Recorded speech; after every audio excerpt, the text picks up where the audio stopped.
All right, so here's going to be another set of guided notes for science class. And we're going to use this scaffold or skeleton. You guys have a printed copy that you're welcome to use in class.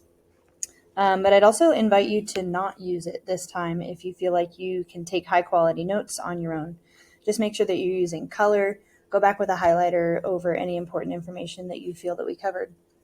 So we'll talk about 5 ecological relationships. And when we talk about an ecological relationship, what we really mean is an interaction between species. Or we could even say an interaction between organisms. So I'll say it that way. An interaction between organisms. And there are 5 of them that we'll talk about, but sometimes they're beneficial for both species or both organisms involved. Sometimes one of them is hurt but not the other. Sometimes it doesn't work out that great for either of them, like maybe in the case of a competition relationship.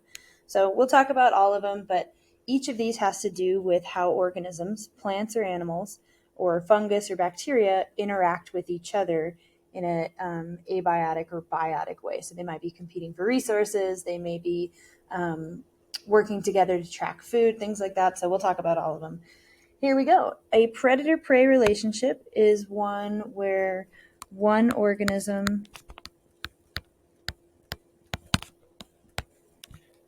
kills and feeds on another.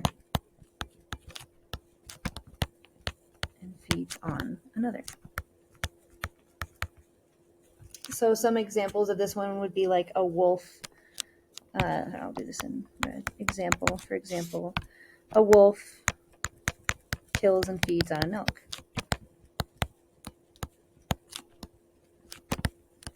You can feel free to add your own example or just leave it there.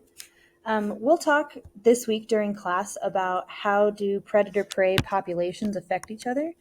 So for instance, if the wolf population in this case goes up, then the elk population we would expect to go down, right? Because the presence of more predators means that the prey is going to be fed on more often. So we'll talk about those population interactions or population fluctuations this week during class. Next up, we got a competition relationship. And a competition relationship is just what it sounds like. It's 2 species or 2 organisms that are fighting over a resource that they both want.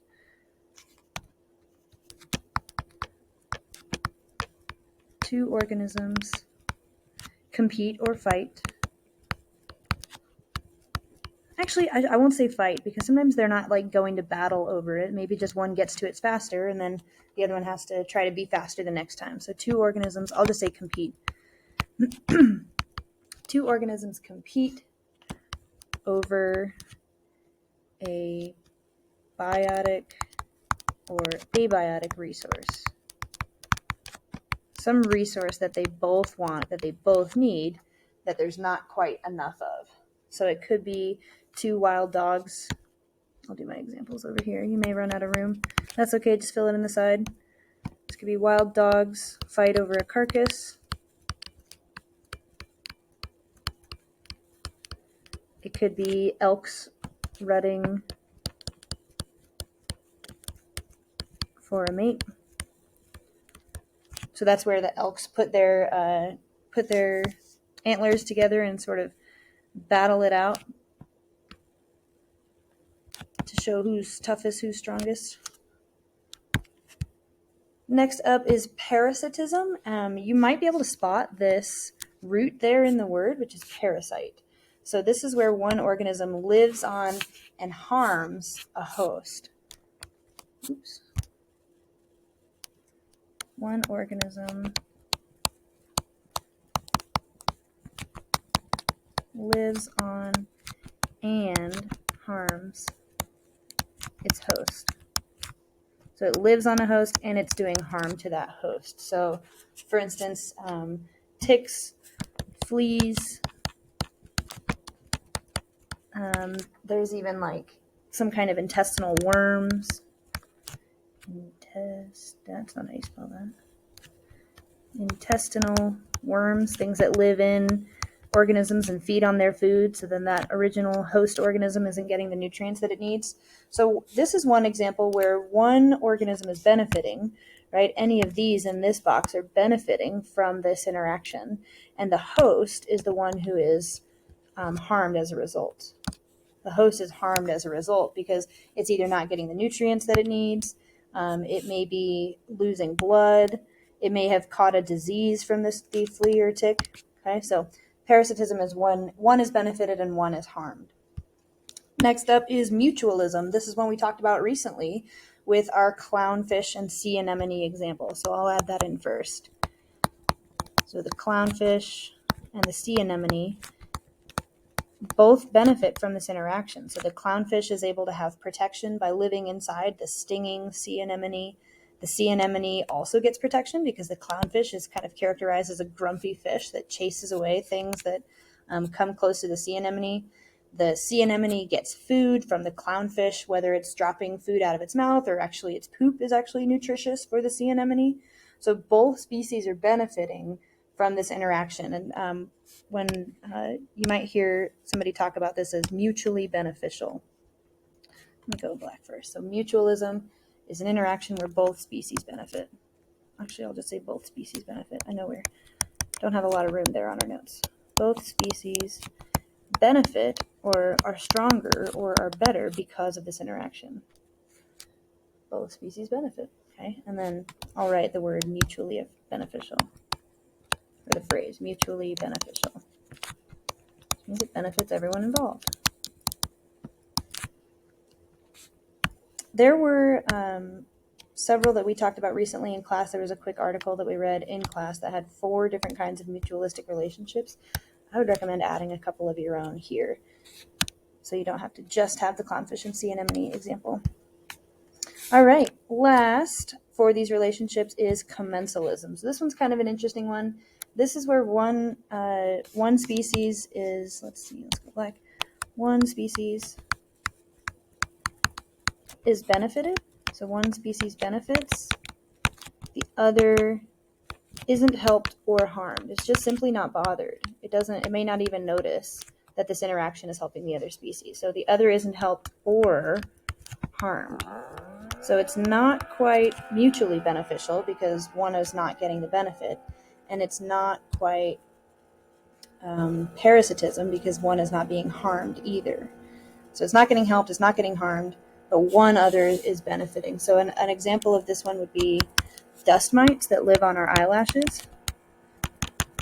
And if you didn't know it, we have dust mites living on our eyelashes. Dust mites live on our eyelashes. Actually, tell you what, I'll just do dust mites and eyelashes.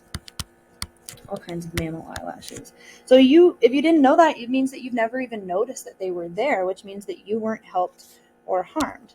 So that's just fine. But the dust mite gets an environment, it gets plenty of dust and eye boogers to feed on. But you're not helped or harmed by that dust mite living on your eyelashes. So you didn't even notice. So that's commensalism. The dust mite is getting a habitat, an environment to live in. It maybe is getting a food source from you, but you're not helped or harmed. So you're the other species in that interaction. You're not helped or harmed. Okay, I'm going to add one more thing to this. The bottom of these notes, and on your notes it says, complete these notes on your own. We're going to talk about the word niche. And I guess let's go purple for this one.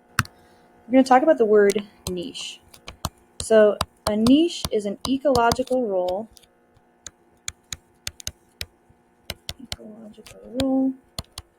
that an organism fills. And that means it's got to be a living or biotic resource. And so the niche has to do with 3 main ideas. And so I'll maybe where you're making your notes, give yourself space to draw 3 ideas. The first of which that has to do with their ecological role is the energy that an organism consumes or produces. The energy consumed or produced by an organism has to do with its niche, because it's either filling or providing energy to its ecosystem if it's a plant, or it's taking energy from its ecosystem and moving it through the food web if it's an animal or an herbivore. Okay, so there's energy produced or consumed in the ecosystem. Next up is the biotic or abiotic resources that it uses.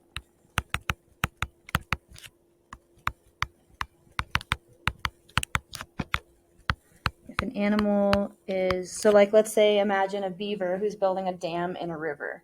Part of its niche, the beaver's niche, is to take that biotic resource of the tree and the logs and take those into the river, chew them down, help break them down, and actually help dam the river, which creates ecosystems for fish within and around the dam. So that in the beaver using those biotic resources, it affects the ecosystem around it. Biotic or abiotic resources used by the organism. Awesome. Then next is their interactions with other species. So that's their ecological relationships. Their interactions and ecological relationships, which are all of those listed above.